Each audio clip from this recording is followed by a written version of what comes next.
আসসালামু আলাইকুম রহমতুল্লাহ। এই প্রশ্নটা খুবই সহজ। সেজন্য আমি আর আলাদাভাবে না করে দিয়ে আপনাদের বই থেকে দেখায় দিচ্ছি। এটা প্রবলেম নাম্বার ৮। বলা হয়েছে বেক্সিমকো আচ্ছা, এটা ২০১৩ সালে আসছিল। বলা হয়েছে Beximco limited had the following activities in ২০১৪ সালের বেক্সিমকোর প্রদত্ত মানে অ্যাক্টিভিটিস গুলো আছে। তো আমাদের কি বের করতে বলা হয়েছে? Requirement prepare a statement showing used cash provided or used by financing activities. Financing activities মানে সম্পর্কে এখানে আমাদের লিখতে বলা হয়েছে। তাহলে ফাইন্যান্সিয়াল অ্যাক্টিভিটিস কিন্তু আমরা ইতিমধ্যেই ৩ নাম্বারটা করেছিলাম। এখানে আবার পুনরায় করি। সেটা হচ্ছে কি, ফাইন্যান্সিয়াল অ্যাক্টিভিটিস বের করতে হয়। এটা ৩ নাম্বারে ক্যাশ ডিভিডেন্ড, কমন স্টক, আর ইস্যু বা রিডিমড অফ লোন, আর purchase or issue of treasury stock ছাড়া অন্য কোনো এন্ট্রি নাই। তো আমরা ব্যক্তি বা কোম্পানির নাম দিয়ে শুরু করব। এখানে আমরা ব্যক্তি বা কোম্পানির নাম হচ্ছে বেক্সিমকো লিমিটেড লিখেছি। এরপরে ক্যাশ ফ্লো স্টেটমেন্ট লিখেছি। ডাইরেক্ট না ইনডাইরেক্ট মেথড আমাদের প্রশ্নে বলা আছে কি? নাই। বলা না থাকলে কি খুঁজবো? বলা না থাকলে নেট ইনকাম খুঁজবো। তো আমাদের অঙ্কে কি নেট ইনকাম আছে? আমাদের অঙ্কে নেট ইনকামও নাই। তাহলে আমরা কোন পদ্ধতিতে অঙ্ক করব? তাহলে আমরা ডাইরেক্ট বা ইনডাইরেক্ট যেকোনো একটা পদ্ধতিতেই অঙ্ক করতে পারি। আমাদের কোনোই সমস্যা হবে না। তো ডাইরেক্ট বা ইনডাইরেক্ট পদ্ধতি কোনোটাতেই যদি সমস্যা না হয়, তাহলে আমরা মনে করে নেন ইনডাইরেক্ট পদ্ধতিতে অঙ্ক করতেছি। ভালো কথা। তো এখন ফাইন্যান্সিয়াল অ্যাক্টিভিটিস এর জন্য আমাদের এখানে প্রথমে লেখা আছে payment for machinery purchase. Machinery ক্রয় করার জন্য পেমেন্ট করা হয়েছে। এখন মেশিনারি যদি ক্রয় করা হয়, তাহলে এটা কি মেশিনারি কি স্থায়ী সম্পদ না? তো স্থায়ী সম্পদ ক্রয় এবং বিক্রয়জনিত খরচগুলো ২ নম্বরে লিখতে হয় ইনভেস্টিং অ্যাক্টিভিটিসে। অর্থাৎ এটা আমাদের এখানকার এন্ট্রি না। ২ নম্বরে বলছে sales of investment for cash. বিক্রি করা হয়েছে বিক্রয়ের জন্য নগদ টাকায়। কত? ৳১,০০,০০০।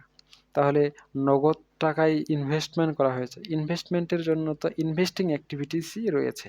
তো এটাও আমাদের ফাইন্যান্সিয়াল অ্যাক্টিভিটিস এর এন্ট্রি নয়।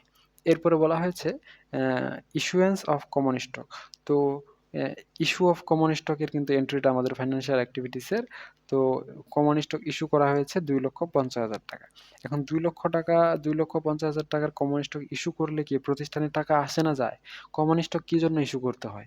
প্রতিষ্ঠানে মূলধনের ঘাটতি হলে বা প্রতিষ্ঠানে মূলধনের প্রয়োজনীয়তা দেখা দিলে তখন আমরা কমন স্টক বা সাধারণ শেয়ার ইস্যু করি।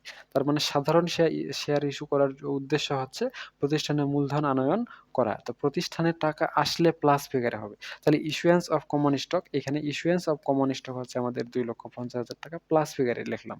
কেন? কারণ হচ্ছে এইটা লিখলাম। আচ্ছা, এখানে সময়টা উল্লেখ করে দিয়ে cash flow from financial activities এটা লিখে দিয়ে আমরা ইস্যুয়েন্স অফ কমন স্টক এখানে ২,৫০,০০০ লিখলাম। কেন? কারণ এটা প্রতিষ্ঠানে টাকা আসছে। এরপরে কি বলা হয়েছে? ডি নাম্বারে ক্যাশ ডিভিডেন্ড পেইড। লভ্যাংশ, নগদে লভ্যাংশ প্রদান করা হয়েছে। কত টাকা? কোথায়? D number. ৳১,০০,০০০। আচ্ছা, এখানে নেট ইনকাম দিয়ে শুরু করা হয়নি কেন? নেট ইনকাম তো আমাদের ১ নাম্বার এন্ট্রির। এটা তো ৩ number. Cash flow from financial activities কয় নাম্বার স্ল্যাবের? ৩ নাম্বারের। ১ নাম্বারের না। সো এজন্য নেট ইনকামটা দিয়ে শুরু করা হয়নি। তো এরপরে কি ক্যাশ ডিভিডেন্ড পেইড টাকা কত? ১,০০,০০০। তাহলে আমরা এখানে লিখে দিয়েছি ক্যাশ ডিভিডেন্ড পেইড এইখানে। ক্যাশ ডিভিডেন্ড পেইড কত টাকা? ৳১,০০,০০০। এখন নগদে লভ্যাংশ প্রদান করলে প্রতিষ্ঠানে টাকা আসে না যায়? অবশ্যই প্রতিষ্ঠান থেকে টাকা চলে যায়। প্রতিষ্ঠান থেকে টাকা চলে গেলে প্রতিষ্ঠানের জন্য ভালো না খারাপ? অবশ্যই খারাপ। তার মানে ক্যাশ ডিভিডেন্ড পেইড এর টাকাটা মাইনাস ফিগারে লিখতে হবে। এরপরে বলা হয়েছে purchase of treasury stock. Treasury stock ক্রয় করা হয়েছে কোথায়?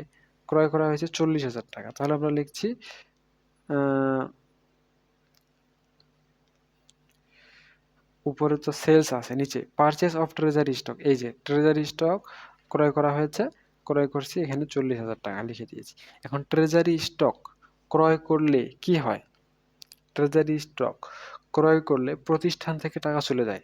তো প্রতিষ্ঠান থেকে টাকা চলে গেলে প্রতিষ্ঠানের জন্য ভালো না খারাপ? এটা অবশ্যই খারাপ। যেহেতু খারাপ তাই আমরা এখানে কি করেছি? মাইনাস ফিগারে লিখে দিয়েছি। এরপরে বলা হয়েছে এফ নাম্বারে সেলস অফ ট্রেজারি স্টক। এই ট্রেজারি স্টক বা অগ্রাধিকার শেয়ারটা পুনরায় কি করা হয়েছে? বিক্রি করা হয়েছে। তো বিক্রি করা যে হয়ে গেল, এখান থেকে কি প্রতিষ্ঠানের টাকা আসলো না গেল? প্রতিষ্ঠানের টাকা আসছে। সেলস করে দিয়েছি মানে টাকা আসছে। তো টাকাটা যেহেতু আসছে, তো সেলস অফ ট্রেজারি স্টকটা আমরা এখানে লিখে দিয়েছি, আর এখানে 10,000 টাকা লিখেছি। এখানে বইয়ের সিরিয়ালটা উলটপালট করে দেওয়া আছে, আপনারা সঠিক সিরিয়াল দিয়ে দিবেন, একটু একটু করে পড়বেন আর সিরিয়ালটা মিলাবেন, তাহলে হয়ে গেল। এরপরে প্রিপেয়ার এই statement showing cash provided used by financing activities. তো এখানে আমরা যোগ বিয়োগ করে দেখতেছি প্লাস ফিগারে আছে, যেহেতু এটা প্লাস ফিগারে আছে তাই আমরা এখানে লিখতে পারি net cash provided by financial activities. বাকি অঙ্ক সব ঠিক আছে, একটুও ভুল নাই, শুধু সিরিয়ালটা তারা গোলমাল করে দিয়েছে। এখন বলতে পারেন স্যার আপনি যেটা বলছেন কখনো কখনো বইয়ে সিরিয়াল মিল পাচ্ছি না, কখনো কখনো বইয়ের প্রশ্নের সাথে প্রশ্নের উত্তরের সাথে আপনার প্রশ্নের উত্তরটা মিল পাচ্ছি না। দেখেন বইয়ে ভুল করে তাই বলে কি আপনি ভুল করবেন? আপনাকে সঠিকটাই করতে হবে। এইটা কি ভুল? সিরিয়াল উলটপালট করেছে? না, এটা ভুল না। বইয়ে এভাবেই লিখছে। আপনি আপনার মতো সিরিয়াল করে দেন। উপরেরটা নিচে লেখা, নিচেরটা উপরে লেখা কোনো বিষয় না। আমাদের প্রশ্ন যেভাবে আছে আমি সেভাবে আপনাদের একটার পর একটা দেখায় দিলাম। আমি করলেও সেভাবেই করতাম। তো এটা কোনো বিষয় না। তো আশা করা যায় ক্লিয়ারলি বুঝতে পেরেছেন। আমরা নেক্সট ক্লাসে নেক্সট প্রবলেম আলোচনা করব।